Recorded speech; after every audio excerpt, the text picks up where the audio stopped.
فرمایا ان اللہ لا یغفر ان یشرک بہ ویغفر ما دون ذلک لمن یشاء۔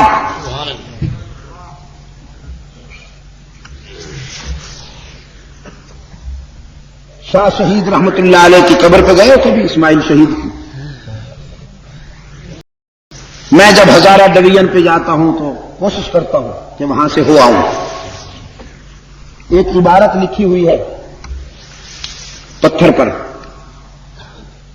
اے ذبیح اللہ اسماعیل ماں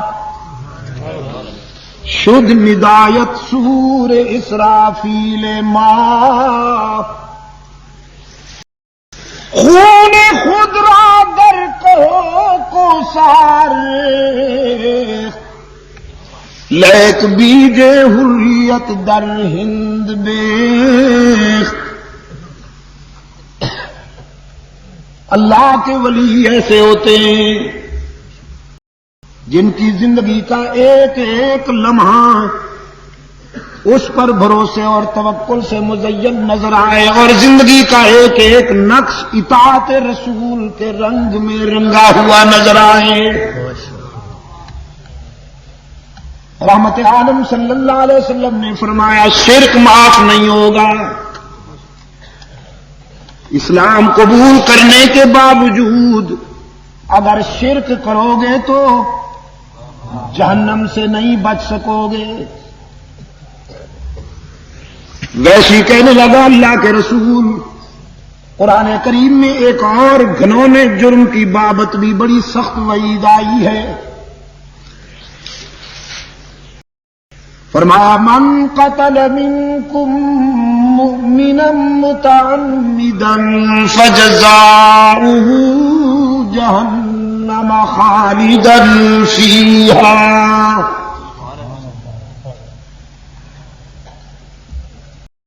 من قتل منکم مؤمنا متعمدا، اگر تم میں سے کسی نے جان بوجھ کر کسی مومن کو قتل کر دیا ہو تو اس کی سزا بھی جہنم ہے۔ وغضب اللہ علیہ، اور اللہ کا غضب ٹوٹتا ہے اس بدبخت پر جس کے ہاتھوں سے کوئی مومن مارا جائے۔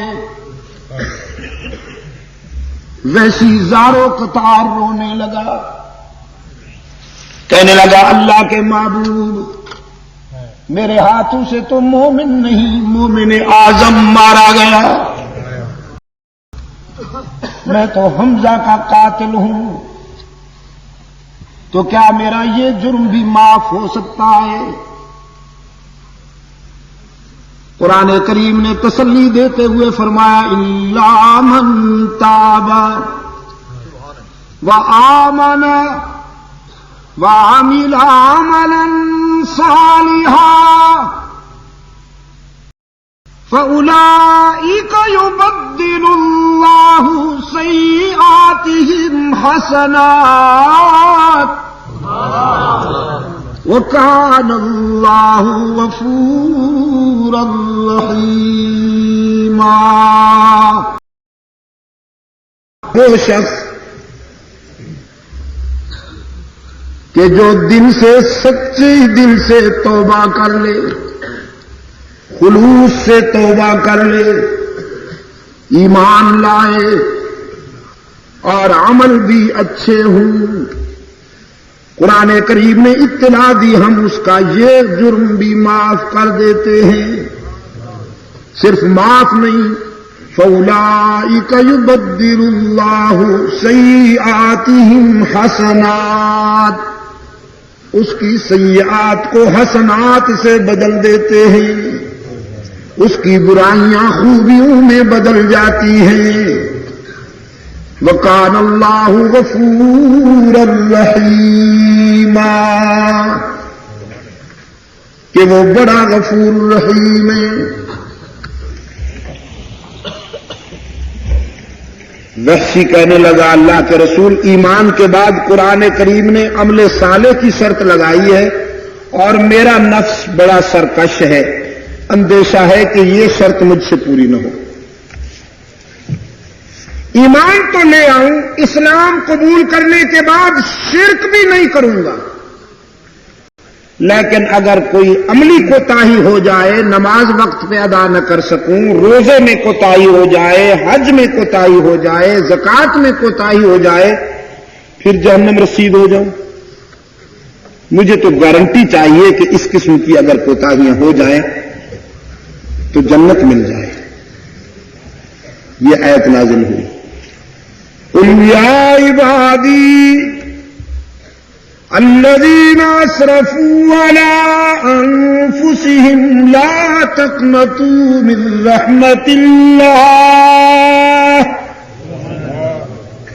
ان اللہ یغفر الذنوب جميعا انہ هو الغفور الرحیم. فرما دیجئے میرے ان بندوں سے جنہوں نے نفس امارہ کی سازشوں میں مبتلا ہو کر ٹھوکریں کھائیں، اپنے گناہوں کی کثرت کو دیکھ کر مایوس نہ ہوا کرو کہ وہ بڑا غفور الرحیم ہے. پشاور کے روشن ضمیروں بیت اللہ کے غلاف پر ملتزم کے اوپر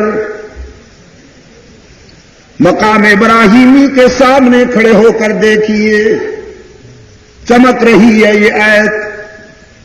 من یعمل سوءا او یظلم نفسہ ثم یستغفر اللہ یجد اللہ غفورا رحیما.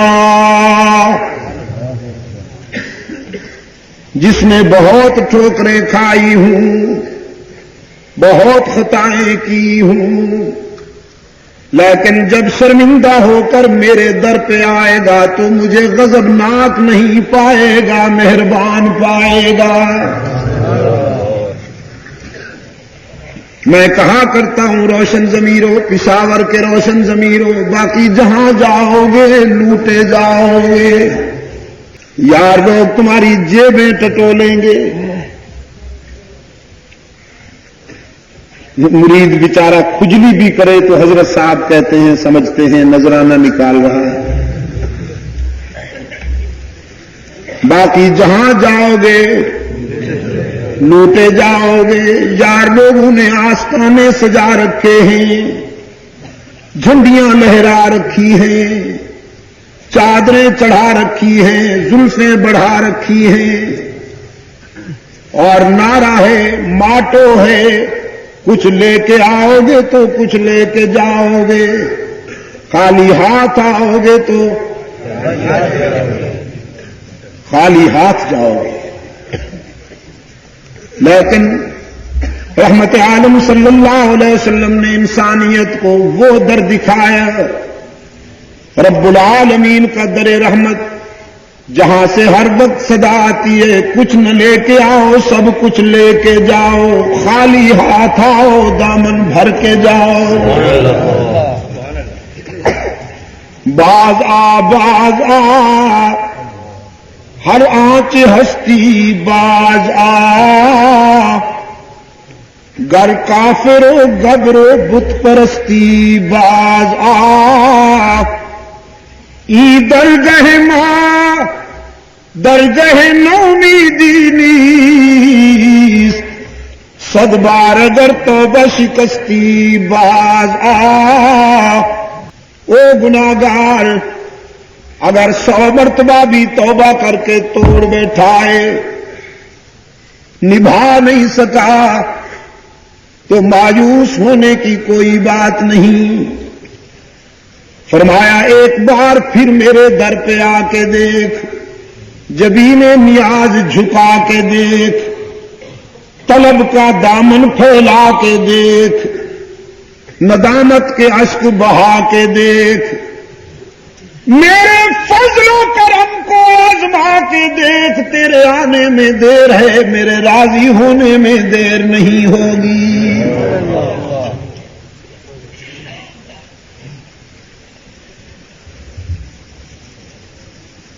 بغیر کچھ لیے سب کچھ دینے والا کون؟ ہی پہ ضرب لگاتے رہنا۔ پشاور کے دوستو، ضمیر کی قوتوں کے ساتھ ہی پہ ضرب لگاتے رہنا تاکہ بھی کے دروازے ٹوٹ کیوں نہ جائیں۔ بغیر کچھ لیے سب کچھ دینے والا کون؟ تانا دیے بغیر معاف کر دینے والا کون؟ کوئی نافرمان بیٹا، اکلوتا بیٹا، مگر نافرمان شرمندہ ہو کر جب اپنے باپ کے پاس آتا ہے معافی مانگنے کے لیے تو رفاقتوں کا مارا ہوا باپ معاف تو کر دیتا ہے، لیکن تانا ضرور دیتا ہے کہ تو کتنا نالائق ہے، فلاں موقع پر میرا دل دکھایا، فلاں مرحلہ پر تو نے میرا دل دکھایا۔ باپ بھی بیٹے کو تانا دے کر معاف کرتا ہے، لیکن رب العالمین اپنے خطا کار بندے کو تانا بھی نہیں دیتا، معاف کر دیتا ہے۔ نعرہ تکبیر۔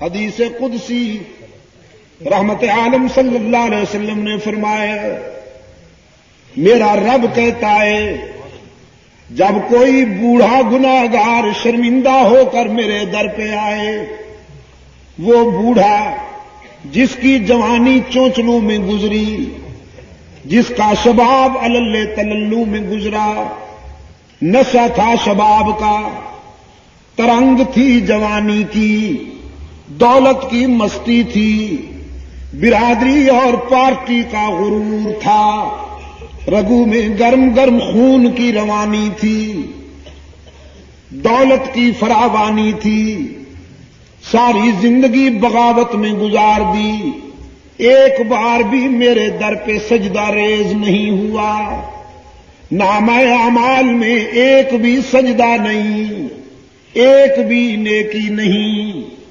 لیکن اب زندگی کی شام ہو گئی، آنکھوں سے بینائی چلی گئی، کان سماعت سے معروم ہونے لگے، زبان میں لکنت آ گئی، دانت گر گئے، سر کانپنے لگا، بالوں میں سفیدی اتر آئی، بیماریوں نے یلغار کر دیا، معدہ کچھ ہضم نہیں کرتا، کمر جھک گئی، پاؤں کانپنے لگے، ہاتھ لرزنے لگے، اولاد نے بھی نگاہیں پھیر لی، لوگوں نے بھی رخ پھیر لیا، اور سب سے بڑا حادثہ جیب خالی ہو گئی، ساری دنیا سے مایوس ہو کر یہ بوڑھا باغی، یہ بوڑھا گناہگار رات کے اندھیرے میں سب سے چھپ کر اللہ کے در پہ روتا ہوا آتا ہے کہ تنگ دستی کے جو عالم میں گھبراتا ہوں، پر درے غیر پہ جاتے ہوئے شرماتا ہوں، ہاتھ پھیلانے میں محتاج کو غیرت کیسی،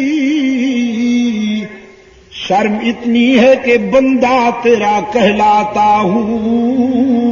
رب العالمین نے فرمایا میرے محبوب، میرے پیغمبر، بہت اچھی طرح جانتا ہوں اس بوڑھے کو، اس کے ماضی و حال کا ایک ایک نقش میرے سامنے ہے، لیکن آج میں اسے در سے اپنے در سے ٹھکراتا نہیں، مایوس نہیں جانے دیتا کہ مجھے اس کے سفید بالوں سے حیا آ جاتی ہے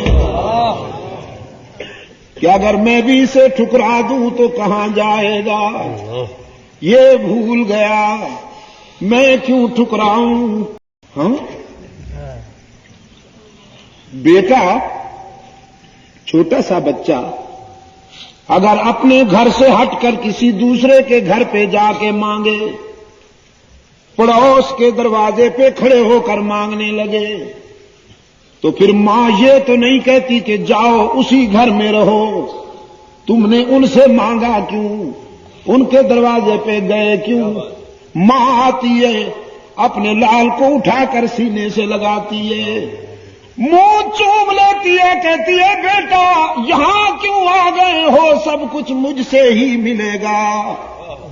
رب العالمین تو والدین سے بھی زیادہ شفقت کرنے والے ہیں۔ والدین بھی اپنی اولاد پر اتنی شفقت نہیں کر سکتے جتنا محمد کا خدا اپنے بندوں پہ شفیق اور رحیم ہے۔ بغیر کچھ لیے سب کچھ دینے والا کون؟ ضرب نہیں لگ رہی ہی کی؟ بغیر کچھ لیے سب کچھ دینے والا کون؟ تانا دیے بغیر معاف کر دینے والا کون؟ زندگی اور موت کا مالک، عزت دینے والا، مرادیں پوری کرنے والا، آرزوؤں کی تکمیل کرنے والا، بیماریاں دور کرنے والا، ہر جگہ ہر وقت ہر کسی کی دعاؤں پکار کو سننے اور قبول کرنے والا۔ واشی نے رسول کا ہاتھ پکڑ لیا، واشی نے رحمت عالم صلی اللہ علیہ وسلم کا ہاتھ پکڑ لیا، کہنے لگا اللہ کے محبوب آج کے بعد مجھے اپنے رضاکاروں میں شمار کیجئے، وعدہ کرتا ہوں شرک تو نہیں کروں گا اللہ سے، شرک نہیں کروں گا اللہ کے ساتھ کسی بندے کو، آج کے بعد زندگی کا ایک ایک سانس اللہ کی عبادت میں اور آپ کی اطاعت میں گزاروں گا۔ رحمت عالم صلی اللہ علیہ وسلم نے بازو پھیلا لیے، ویسی کو سینے سے لگا لیا، فرمایا ابن حرب میں تجھے مبارک دیتا ہوں، آج تیری جہنم جنت سے بدل گئی، بس ایک مہربانی کرنا، ذرا میرے سامنے کم آیا کرنا، اس لیے کہ جب تجھے دیکھوں گا تو احد کے میدان میں حمزہ کی لاش کے ٹکڑے یاد آ کر مجھے بے قرار کر جائیں گے۔ ویسی کے سینے میں اتر گئی یہ بات، وجدان میں اتر گئی یہ بات، راتوں کو اٹھ کر روتا تھا، آنسو کی لڑیاں پروتا تھا، اور رب العالمین کے حضور التجائیں کرتا تھا، اے محمد کے معبود، او سب کی سننے والے، میرے ہاتھوں سے تیرا نامور دوست مارا گیا تھا جس کی مظلومیت نے تیرے محبوب کو اشکبار کر دیا۔ حمزہ حمزہ حمزہ حمزہ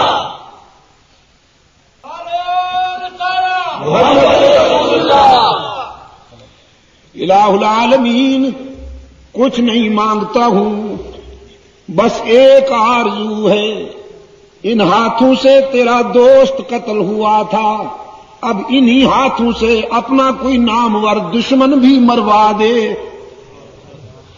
تیرے دوست کو میں نے قتل کیا، تیرے محبوب کے آنسو دیکھے تھے، اب کوئی اپنا نامور دشمن بھی میرے ہاتھوں سے مروا دے تاکہ حشر میں تیرے محبوب کی مسکراہٹ نصیب ہو جائے۔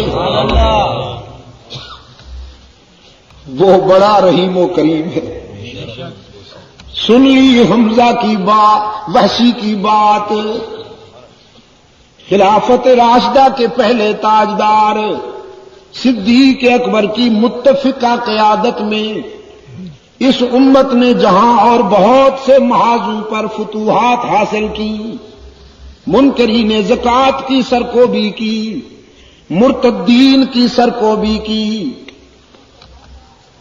وہاں منکرین ختم نبوت کو بھی پیوند زمیں کیا صدیق اکبر کی قیادت میں امت مسلمہ نے۔